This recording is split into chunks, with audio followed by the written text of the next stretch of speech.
as a state employee, a lot of folks might be surprised to hear that state employees, quite a few of them, don't get paid enough to cover the premiums for the insurance that the state offers. So a lot of state employees do actually rely on Medicaid for healthcare themselves, and a lot of us will also be personally impacted.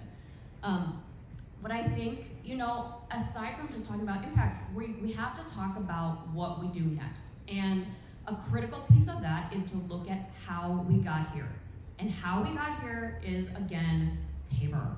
Tabor is like a huge, huge hole in the roof of your house, and it is not going to stop raining. It has been raining, and we've just been covering things by shifting buckets around, putting up tarps, and it's like there is a tornado coming. There is a hurricane coming from DC. Those storm winds from Washington, they are coming. They are almost here. And we have to ask, what are we doing about that hole in our roof? Why are we, and I'm talking about we as Democrats, why are we not fighting for progressive tax reform? Why What is especially devastating for us as state workers, as the entire state, is that we are restricted by Tabor, and there is another big elephant in the room, and it is a very uncomfortable truth, and that is too many corporate-backed Democrats are beholden to these same corporate interests that are driving the MAGA agenda. And they are circling the wagons to try to hold on to that power that they have right now. We are just so completely hamstrung by Tabor, by our labor-unfriendly laws that are in place. And the Colorado Fiscal Institute recently asked a question.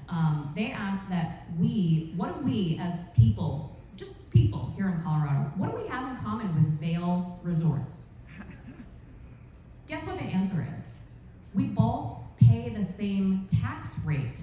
Yes, we as human beings trying to buy groceries, homes, and gas, we pay the same tax rate as a multi-billion-dollar corporation that has monopolized Colorado's winter rec industry. And why? It's partly because of Tabor.